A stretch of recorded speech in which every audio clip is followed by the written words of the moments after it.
consommer-nous. Nous prenons l'écriture de Joël, chapitre 10.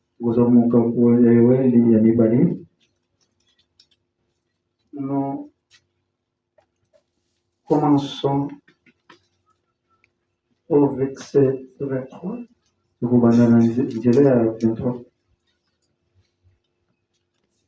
Joël, chapitre 10. Le verset 2. Chapitre 2, pardon. Nous prenons le verset 23.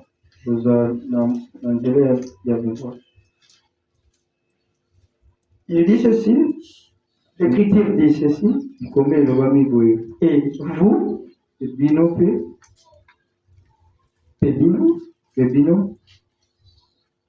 enfants de Sion, soyez dans l'allégresse.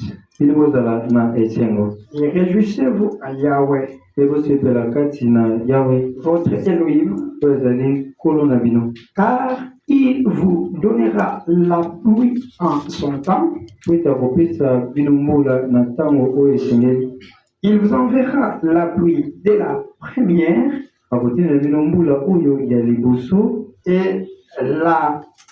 et de l'arrière-saison comme autrefois. Vous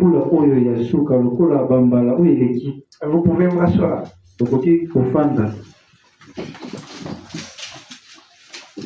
Et au verset 25, il dit, je vous remplacerai les années qu'ont dévoré la sauterelle,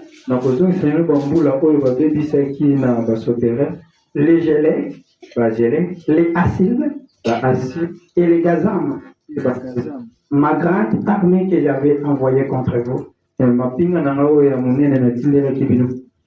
Que Yahweh El Shaddai puisse encore ajouter ses riches bénédictions à la lecture de sa parole. Et qu'il vous bénisse aussi, vous qui êtes venus pour honorer sa parole. Amen. Et qu'il plaise à lui de donner chacun de nous la portion du pain de cette matinée.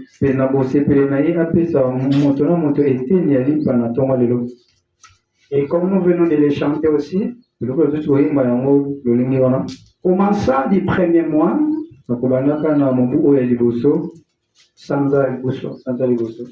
jusqu'à la fin de l'année, nous n'allons pas nous fatiguer d'attendre le Seigneur Yeshua Mashiach. Nous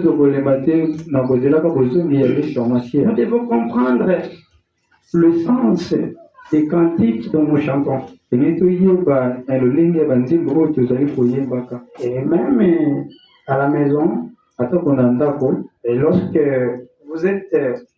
vous avez des problèmes, si vous chantez des cantiques inspirés par le Seigneur, cela peut vous soulager. Si réellement vous avez la révélation de ce que vous chantez, nous ne pouvons pas venir ici chanter seulement comme des perroquets, mais nous savons ce que nous chantons.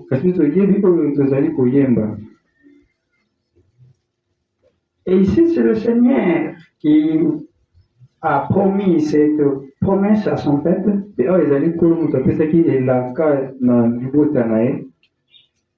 Et je vous remplacerai ceux qui ont détruit ces insectes que l'Écriture vient de citer. Et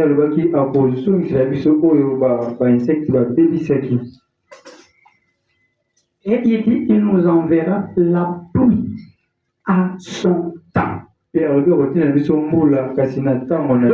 le temps n'est pas encore arrivé, Elohim ne peut pas envoyer cette pluie. Mais l'Écriture dit qu'il nous enverra la pluie à son temps.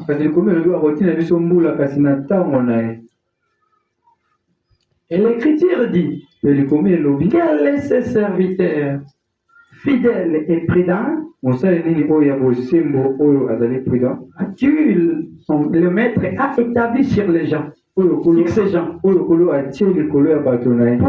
leur donner la nourriture au temps qui convient, c'est-à-dire le temps convenable. Et chaque assemblée aussi a ces réalités qui leur arrivent d'autres fois. Je parle de l'église locale. Et ce n'est pas lorsque nous avons des problèmes de deuil ici. Et parce qu'au quartier général, on prêche sur les 7 sceaux. On a dit ça au quartier général. On prêche sur la révélation des 7 sceaux. Ou pardon, l'ouverture des 7 sceaux. Nous aussi, si nous devons toujours prêcher ça. Non, ce n'est pas ça. Nous avons nos réalités personnelles ici que Kinshasa n'a pas. Mais lorsque nous allons arriver à ce point-là, sur l'ouverture de cette sceaux,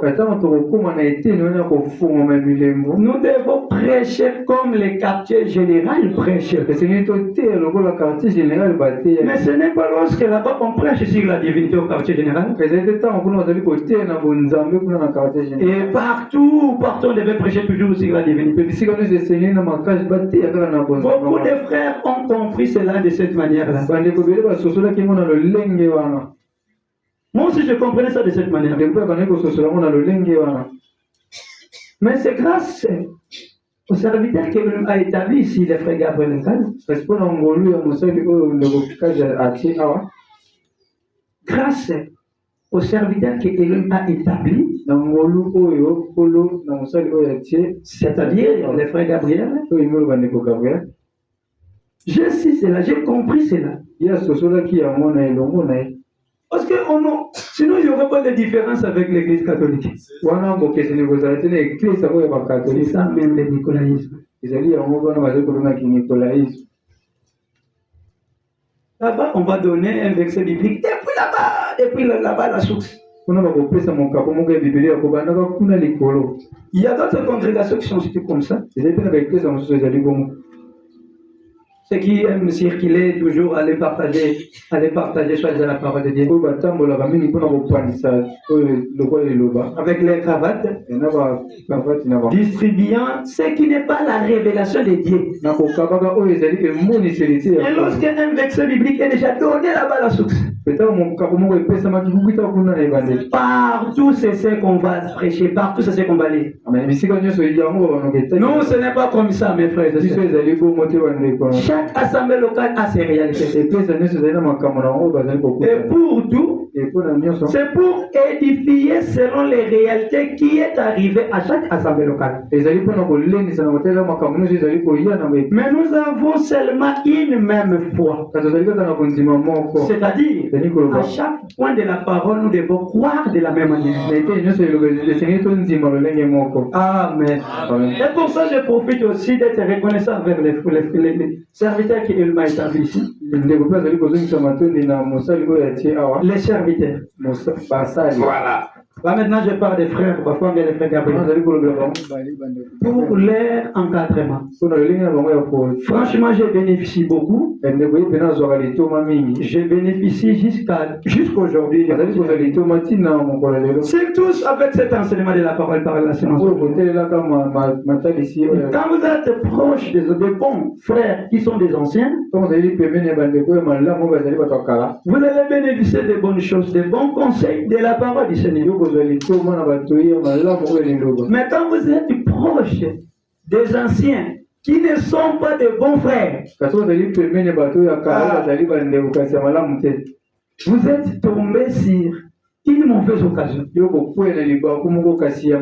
Voilà. Et ici, le Seigneur a promis de nous donner l'appui en son temps. Et nous sommes toujours dans notre grand thème de la parole par la sémence originelle.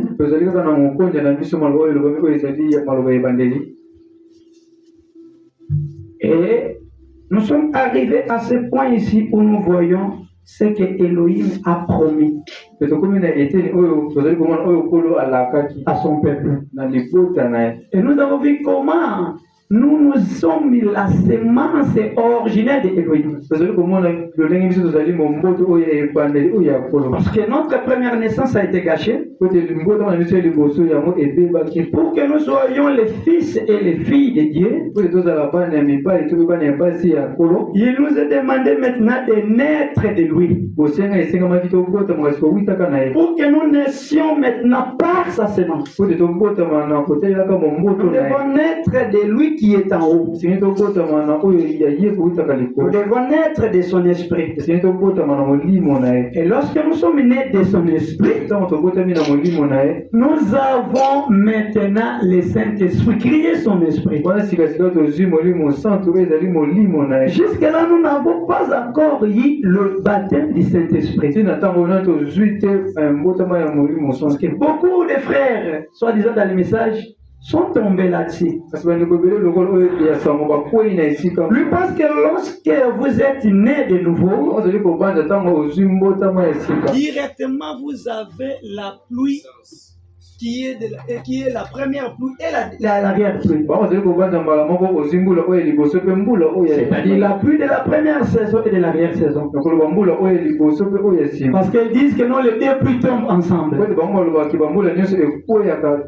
Et nous avons vu avec vous que c'est d'abord la première pluie qui vient qui est appelée Mour, l'enseignement. C'est-à-dire, c'est cette pluie-là qui est la parole du Seigneur. Lorsque nous la recevons, lorsque cela est planté dans mon cœur, maintenant nous avons l'esprit de celui qui est en haut.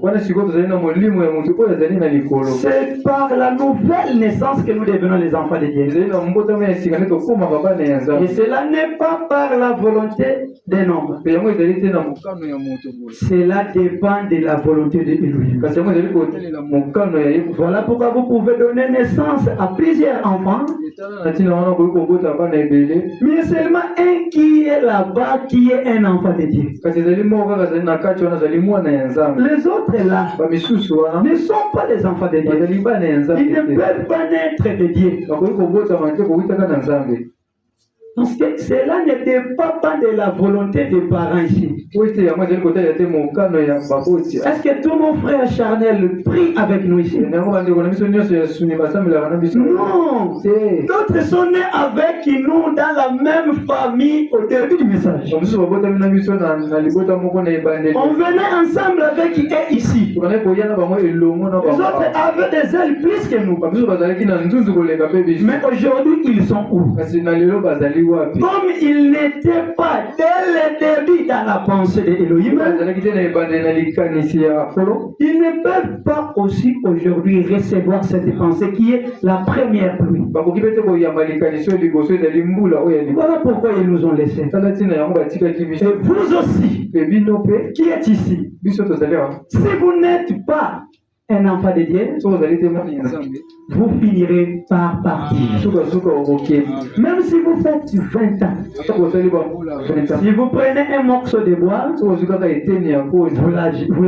jetez ces morceaux de bois dans l'eau, ça ne deviendra jamais un poisson, peu importe les années que ça fera dans l'eau. Mais pourquoi? Depuis la semence originelle, c'était un bois. Quand elle créa, cette semence-là était déjà un bois. Aujourd'hui, même si vous mettez cela dans l'eau, il va maintenant se familiariser avec les poissons. Il va devenir un poisson. Il ne deviendra jamais un poisson. Chaque semence va se reproduire selon son espèce, mes frères et sœurs. Et le jour de mardi, nous avons vu avec le frère Gabriel comment le frère Branham avait bien parlé de ce qui concerne l'âge de la Odyssée. Et le jour ce vendredi, nous avons vu que mon collègue a promis de restaurer ce que ces insectes ont bouffé. Et selon l'explication des serviteurs de Dieu, frère Branham, c'est le même insecte mais qui changeait de forme.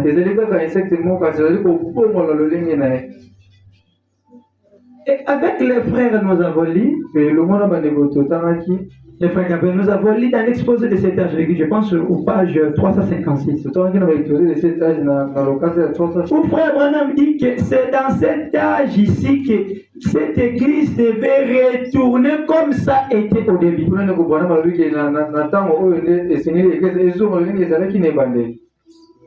Quand il parle au début, il voit la Pentecôte. Mais aujourd'hui, il n'y a pas la différence entre, ce qui concerne les produits, il n'y a pas la différence entre l'église du Seigneur et d'autres personnes.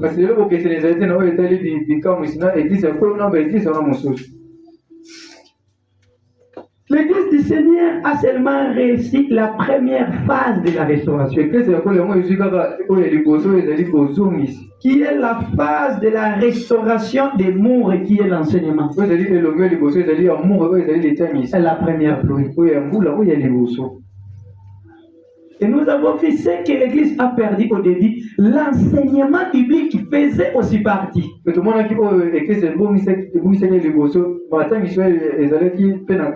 L'enseignement biblique.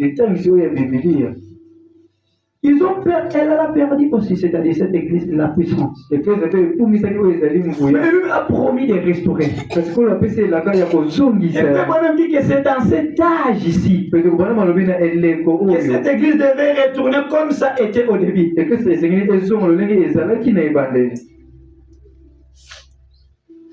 Et lorsqu'il parlait comme ça, il dit que non, les croyants l'ont affecté dans leur esprit.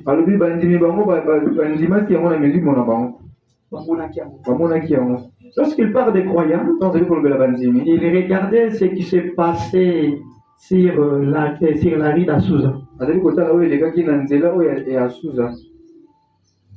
Lorsque les gens commencèrent à crier que Elohim puisse leur donner encore une vision du Saint-Esprit, comme cela a été à la Pentecôte. C'est-à-dire qu'il ait encore le baptême du Saint-Esprit, comme cela était descendu à la Pentecôte. Mais lorsqu'ils sont en train de faire cela, c'est-à-dire qu'ils ont reconnu qu'ils n'en avaient pas. Lorsqu'ils ont commencé à crier que Elohim, que nous voulons encore que cela puisse arriver, c'est-à-dire que ça n'était plus, c'était perdu. Mais Elohim a promis de restaurer cela dans son église, dans son peuple. Mais ils ont commencé à crier. Il dit que nous voulons cela, Elohim. Et ils ont crié en avoir. Lorsqu'ils ont vu les manifestations des dons, c'est-à-dire les dons se manifestent dans l'église. Les gens parlent en langue, ils disent que non, nous l'avons reçu. Frère Branham dit que cela n'était pas la pluie de l'arrière-saison. Amen. Nous devons comprendre ça de cette manière. Malgré que c'est dans cet âge ici que l'église devait retourner comme cela était au début. Mais ici, Frère Branham dit que c'était en 1906. Tout commençait à dire que non, nous voulons encore cette efficacité. Aujourd'hui, la différence se manifeste seulement sur l'enseignement. Parce que ce n'est pas encore le temps de la récolte. Lorsque le temps de la récolte sera là, il y aura la différence qui va se manifester entre l'église du Seigneur et d'autres églises. Et lorsque l'église aura cette chose-là, la merveilleuse promesse, il y aura la différence qui va se faire. Il est dit C'est là où nous aurons encore vivre réellement la promesse de Jean chapitre 14, le verset 12. Nous allons vivre cela. Ce qui s'est passé aux actes des apôtres. Nous devons vivre ça aussi dans notre âge ici. C'est ce que Frère Branham dit. Nous savons qu'il devait y avoir le retour de la puissance dynamique. C'est-à-dire le baptême du Saint-Esprit. C'est dans cet âge ici. En 1906, ils commencèrent à crier. Et lorsqu'ils ont vu la manifestation des dons, et qu'ils ont crié que non, ils ont eu maintenant la pluie de l'arrière-saison. Frère Branham dit que cela n'était pas vrai, cela n'était pas la pluie de l'arrière-saison. Mais pourquoi? Il donne les évidences ou les preuves. Il dit la première pluie n'était pas encore venue. Amen. Nous avons vu que nous devions restaurer. Il devait remplacer. Mais en remplaçant, il devait suivre l'autre. Il ne va pas remplacer un des autres. Frère Branham dit cela ne pouvait pas être la pluie de l'arrière-saison. Parce que en 1906, la première pluie n'était pas encore venue. Mais quand est-ce que la première pluie a commencé à tomber? C'est lors de l'ouverture de cette source bénie. C'est de là où l'enseignement commença à être donné. C'est à ce moment-là où la semence commença à être plantée. C'est-à-dire la première pluie. Or, l'arrière-pluie ne peut pas venir sans pourtant l'avenir de la première pluie.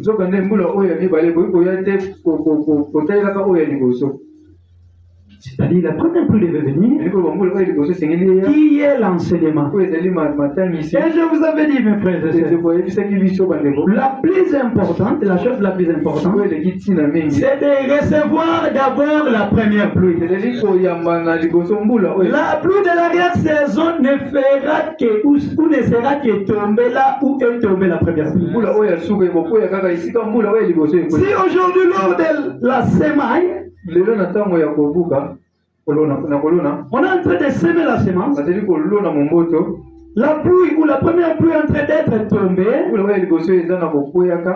vous prenez des échappatoires, vous prenez des parapluies, vous mettez, vous ne voulez pas être mouillé par la première pluie.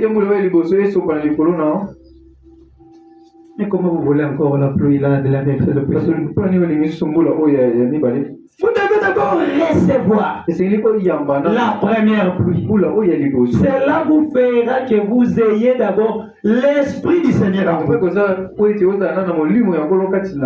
vous, c'est ça qui fera que vous soyez un fils ou une fille de Dieu. Même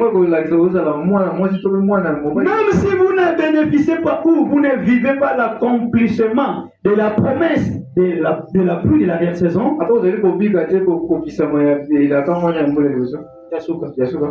mais lorsque vous avez en vous la semence, c'est-à-dire la pluie de la première saison, même si vous quittez la terre, mes frères et sœurs, vous avez l'assurance d'être ressuscité lorsque Elohim viendra. Aujourd'hui, les gens sont fatigués d'attendre le retour du Seigneur. Ils sont fatigués, ils n'ont plus la patience. Nous devons être patients, mes frères et sœurs. Sur les promesses du Seigneur, nous devons être patients. Et le frère Branham dit cela ne peut pas être la pluie de la saison. Mais nous savons qu'il devait y avoir le retour dynamique de la puissance. Mais ici en 1906, ce n'était pas cela. Parce que la première pluie n'était pas venue. Et puis, Le messager qui devait ramener le cœur des enfants de leur père n'était pas encore. Amen. Amen. Donc cela n'était pas cela. Mais qu'est-ce que Frère Branham a dit? Il dit c'était le mélange des justes et les injustes. C'est de là que nous voulons continuer l'idée.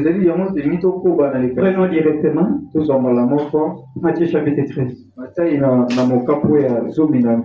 Parce qu'aujourd'hui, lorsque les gens vont voir la manifestation des dons, ils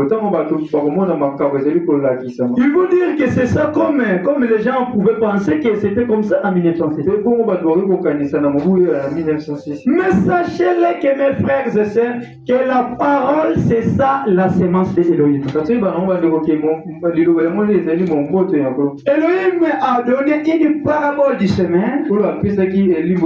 Il a qu'il y a eu un semeur qui était venu semer sa semence dans les champs. Et lorsqu'il sema sa semence, le soir, un autre semeur est venu semer sur le même champ. Une autre semence.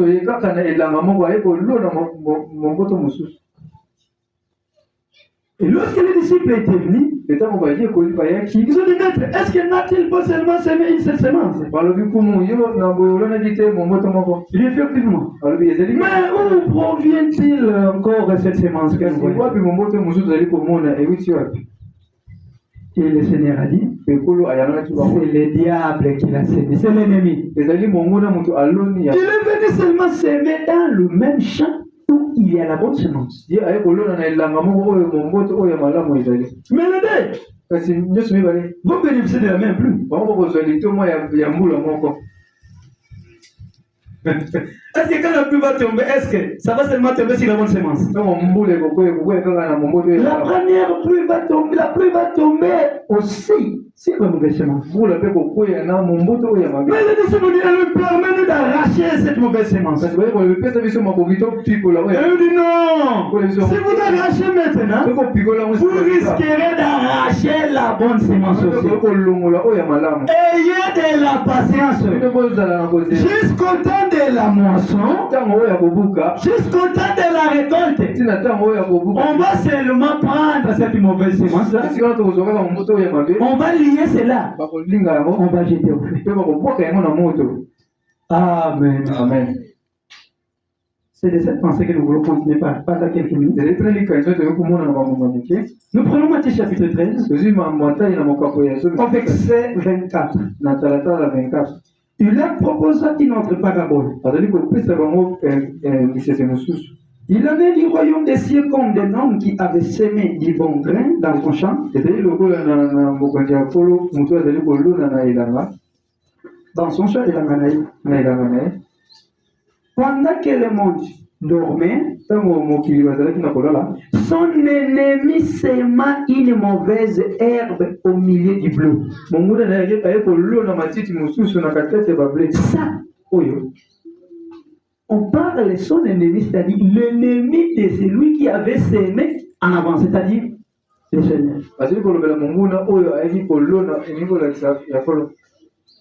L'ennemi du premier semeur, c'est lui.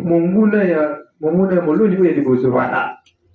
Il dit, lorsque les gens dorment, lui il est venu, il a semé. Mais pourquoi vous venez semer dans les ténèbres? Si c'est une bonne semence, et c'est une bonne semence. Mais semer cela. Nous n'avons pas honte de prêcher cette parole, mes frères et sœurs. Nous savons que c'est la pire vérité qu'il y ait dans le monde entier. Nous n'avons pas peur de semer cette semence. Nous n'avons pas aussi peur de vivre cette parole aussi. Voilà pourquoi nous vivons dans la lumière, mes frères et sœurs. Nous ne sommes pas les esclaves. Il dit ceci. Il veut s'aimer une mauvaise herbe au milieu du blé, là où il y a la bonne semence. Puis ça n'a là. Lui, le semeur, il est parti. Après avoir semé, il est parti. Quand le blé y poussait, c'est-à-dire les bons grains, et produit des épis. On vit aussi paraître la mauvaise herbe.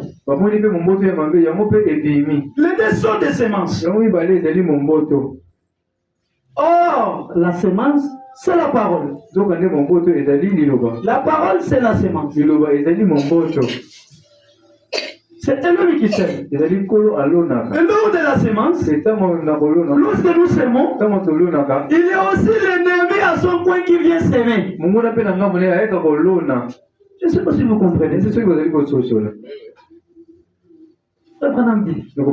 Lorsque, dans les jours du temps de la fin, pendant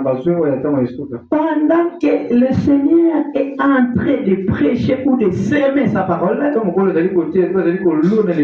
côté aussi, le diable fait le même travail. Aujourd'hui, tout le monde est dans les églises. Pensant prier le Dieu.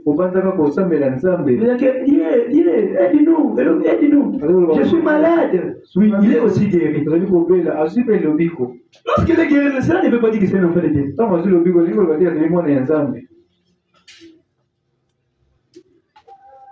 Celui qui est un enfant de Dieu, c'est celui-là qui a la semence de Elohim en lui. Mais comment vous allez dire que vous êtes baptisé du Saint-Esprit pendant que vous n'avez pas l'Esprit de Dieu en vous? Quand on vous présente l'enseignement du Seigneur, on vous présente la première pluie, vous refusez la première pluie, mais vous dites que non, j'ai la pluie de l'arrière-saison. Vous êtes un hypocrite, a dit Frère Branham. Vous ne pouvez pas être appelé un serviteur de Dieu tout en niant la parole de Dieu. Vous serez un hypocrite.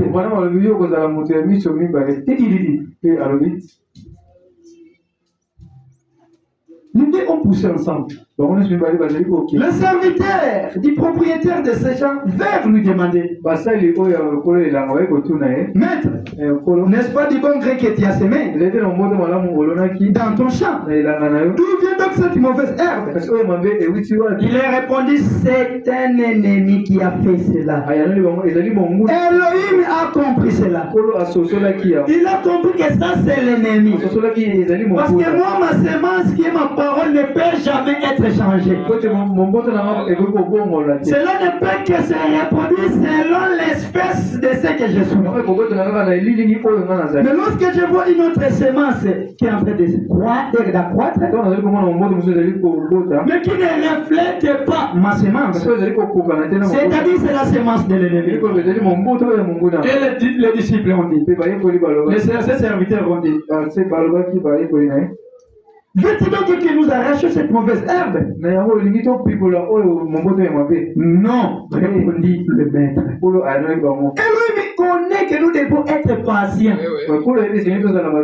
Mes frères et sœurs, la patience c'est une bonne chose. Même dans la vie humaine, si vous n'êtes pas patient, vous n'allez pas beaucoup vivre sur la terre. Les bonnes choses arrivent lentement. Mais si vous voulez toujours des choses pressées, vous n'aurez pas de bonnes choses. Prenez exemple de quelqu'un qui a semé sa semence et il dit que non, pour que la semence puisse arriver à sa maturité, en réalité il faut 3 mois. Par exemple. Et lui dit que non, ça fait déjà 1 mois et demi. Non, moi je vais seulement récolter ma semence. Est-ce qu'il aura une bonne récolte? Il faut attendre le moment convenable. Et nous aussi nous devons attendre le moment convenable que Elohim va accomplir sa promesse. Nous n'allons pas lui presser que Elohim viens. Non, mais dans nos cœurs, nous avons le désir qu'il puisse y retourner. Mais nous n'allons pas lui forcer. Tout dépend de Elohim. Lui-même connaît le moment qu'il va faire. Si cela dépend que nous quittons la terre, comme le patriarche Abraham et ses fils ont quitté cette vie charnelle en recevant seulement une partie ou en vivant seulement l'accomplissement d'une partie de cette promesse. Mais ils avaient l'assurance que ces promesses-là vont s'accomplir. Parce que cela n'était pas qu'un homme avait donné cette promesse. C'était Elohim qui demande. Nous aussi, c'est là où nous nous reposons. Sur les paroles données par Elohim. Ils ne peuvent pas changer. Mais nous, il ne faut pas faire ça. Car en enlevant la mauvaise herbe, vous risquerez d'arracher le blé en même temps. Laissez-les pousser les deux ensemble. Amen. Amen. Laissez-les deux croître ensemble. Ça, c'est lui qui a donné cette occasion-là. Laissez-les pousser le dé ensemble jusqu'à la moisson. À ce moment-là, je dirais aux moissonneurs, non, les moissonneurs, ce sont des gens qui font la récolte. Promesse. Les mauvaises herbes devaient d'abord quitter les bonnes herbes. Mais regardez quand même la descente de la puissance du Saint-Esprit. Judas n'était plus dans l'église. Il n'était plus là. Il n'était plus là. Il était parti. Il ne peut pas bénéficier de cette promesse. Soyons patients, mes frères et sœurs. Toute plante que mon père n'a pas plantée sera coupée et jetée au feu. Et jusqu'aujourd'hui, elle est en train de déraciner toute plante qui n'a pas semé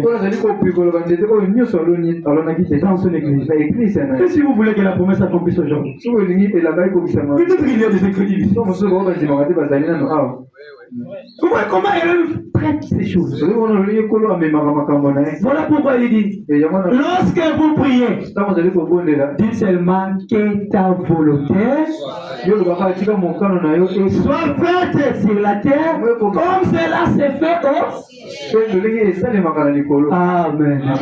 Que tu manges, que tu ne manges pas, c'est sa volonté. Amen. Mais l'Écriture dit quoi? Soyez toujours joyeux. Ça c'est l'Écriture. Que tu manges, que tu ne manges pas. Et la vie chrétienne, c'est parmi les vies la plus difficile à vivre au monde. Si tu n'arraches pas cela, je vais d'abord dire aux moissonneurs de lier d'abord la mauvaise herbe en botte. Voilà. Pour la brûler. Vous voyez maintenant, pendant la récolte, maintenant la fin de ces gens-là, c'est pour, ou la fin de cette herbe ici, c'est pour aller au feu. Mais ils ont bénéficié la même. Et lorsque Frère Branham aussi était contré, il donnait un témoignage sur ça. Il partait dans une place. Il a trouvé des gens. L'autre parlait en langue. L'autre donnait une bonne interprétation. Je pense qu'il dit ça dans l'âge de Bertrand. Mais comment cela pourrait se faire? Il était troublé. Et lorsqu'il vérifia, il a vu l'un qui était là, l'autre qui était là, vivait avec la femme de quelqu'un d'autre. C'est-à-dire que c'était la divinité. Mais il donnait la bonne interprétation dans l'église. Mais l'autre était un bon. Un véritable. C'est-à-dire, les deux vivent ensemble. Ils font la même chose. Mais l'autre là, c'est un faux. L'autre là, c'est un vrai. Frère Branham est parti, il a prié, il a dit que non, je suis parti pour que Elohim puisse m'exaucer. Et lorsque Elohim l'exauça, et l'homme lui a donné les Écritures. Vous lui a donné cette écriture ici. Et Non, Elohim lui a donné la vision. Voilà. Lorsqu'il a eu la vision, il a vu un semeur qui était en blanc, qui semait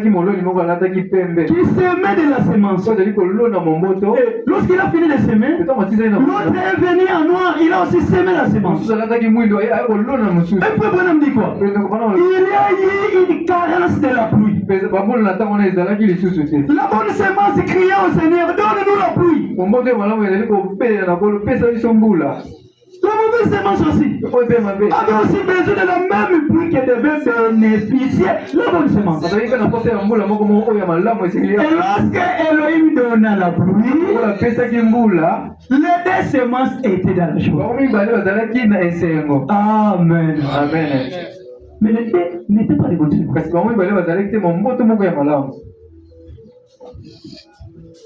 Les deux étaient dans la joie, remercier le Seigneur. Ah, merci pour la pluie, merci pour la pluie. Aujourd'hui, les gens sont dans les églises. Remercier le Seigneur. Merci pour le souffle de vie. Merci pour ceci. Merci parce que j'ai acheté la voiture. Mais est-ce que vous êtes la semence? Vous avez des semences. Il était content. Pardon. Remercie le Seigneur. Mais la différence était sur la sorte de semences que chacune portait. Donc on devait comprendre, on devait voir la différence. Cette grande différence demeura. C'était des semences différentes. C'est-à-dire elles ne peuvent pas avoir la même récolte. Et ici le Seigneur dit, il ne faut pas arracher. Et lorsque Elohim donne l'explication de cette parabole, vous allez gagner du temps. Là, il donne l'explication au verset 36. Ses disciples vinrent auprès de lui et lui demandèrent,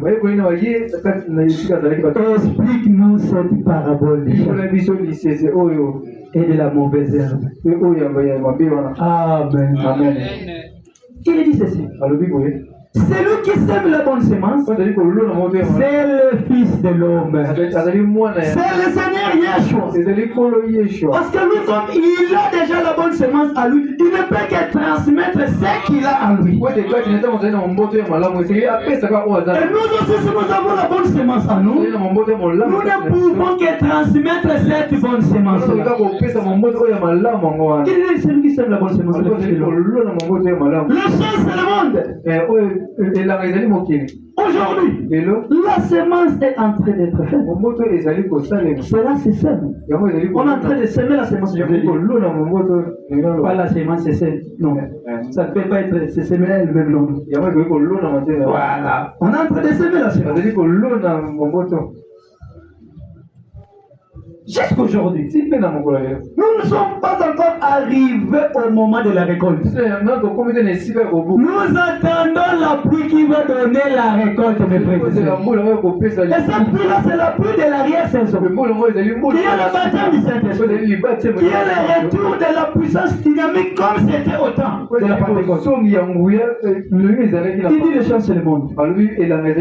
La bonne semence, ce sont ceux qui font partie du royaume. Il dit, la mauvaise herbe, ce sont ceux qui suivent le diable.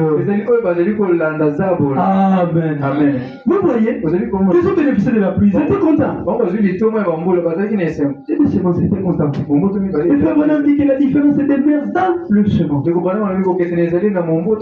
Et pour finir, nous prenons l'écriture de Jean chapitre, de Matthieu, chapitre 7. Et vous allez voir ce que le Seigneur dit ici.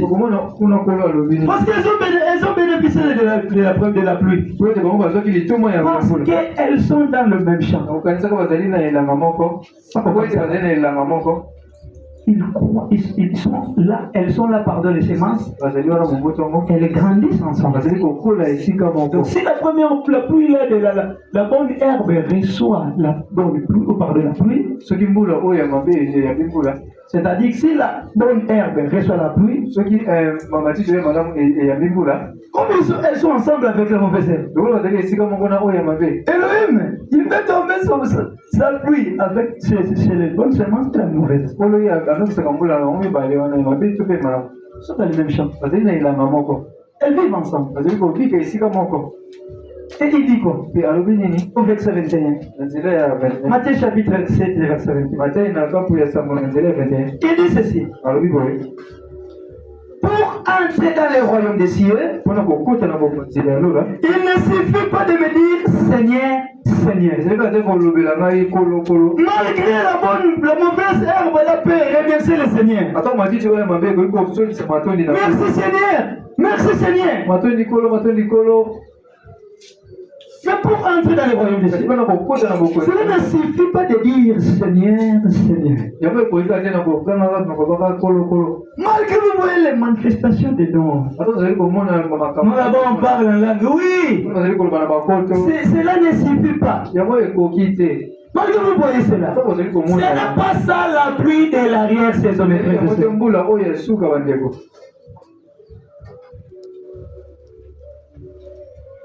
Et puis tu dis, il faut accomplir la volonté de mon Père Céleste. Nous voyons sur le déciment. Elles sont ensemble. C'est-à-dire, l'autre peut comprendre ce que l'autre a fait.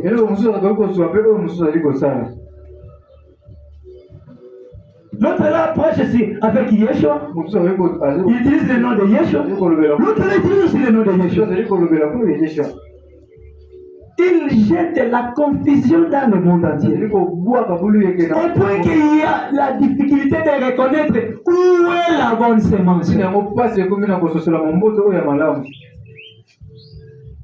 Et il dit, il faut accomplir la volonté de mon Père Céleste. Au jour du jugement, nombreux sont ceux qui me diront Seigneur, Seigneur, nous avons prophétisé en ton nom. Amen. Amen. Vous pouvez voir cette manifestation de dons ici. Vous pouvez voir cette manifestation. Les gens peuvent prophétiser aujourd'hui. Ce n'est pas ça la pluie de l'arrière-saison, mes frères. Ce n'est pas ça l'original de la pluie de l'arrière-saison. La véritable pluie de l'arrière-saison n'est pas encore arrivée, mes frères. Jusqu'à ce matin, nous continuons à attendre. Il dit ceci. Nous avons prophétisé. Comme dans la vie d'Assouza, les gens ont vu les manifestations. Ils ont parlé en langue. Ils ont prophétisé. Mais ici, au jour du jugement, les gens sont venus. Ils ont dit Seigneur, Seigneur, nous avons prophétisé entre nous. Nous avons fait beaucoup de miracles. Amen. Amen. Mais lorsque nous serons revêtus de la puissance du Seigneur, nous ferons aussi des miracles, mes frères et sœurs. Mais d'où viennent ces gens ici disent que nous avons fait des miracles? Ce ne sont pas la bonne semence qui a été semée. Mais regardez, vous ne pouvez pas les reconnaître. Il dit ceci. Quand nous avons fait ce miracle-là, c'est en ton nom. C'est pas au nom d'un tel. Pas de Mahomet, pas de Bouddha. Mais en citant ton nom, Elohim. Et nous avons fait beaucoup de miracles. Et écoutez ce qu'Elohim dit. Je leur déclarerai. Je ne vous ai jamais connu. Elohim n'a pas dit que je ne vous connais pas. Je ne vous ai jamais connu. C'est là être préoccupé que vous soyez dès avant la fondation du monde. La semence d'Elohim. Si vous n'étiez jamais la semence d'Elohim dès le commencement, vous ne serez jamais reconnu aussi par Elohim. Je ne vous ai jamais connu. Mais ils ont fait beaucoup de miracles. Ce n'est pas ça. Le fait de faire des miracles, ce n'est pas ça. Qui prouve Vous êtes la sémence de Dieu. Parce que si vous étiez la sémence de Dieu, l'homme ne peut pas régner son enfant. Jamais il ne peut pas le faire. Mais il donne d'ailleurs de bons témoignages pour ses enfants. Il dit, vous avez des gens qui vont s'arrêter. Il donne un bon témoignage pour eux. Mais si il les a régnés, malgré leur prodige, malgré leurs signes qu'ils ont effectués, et lui dit, je ne sais jamais connu. C'est vous qui commettez l'iniquité. L'iniquité, quoi on dit, c'est quoi? C'est que vous connaissez ce que veut dire la vérité. Mais vous ne voulez pas le faire. Et terminons dans l'exposé de cette âge d'église. À la page 161. S'il faut suivre l'ordre des paragraphes, c'est le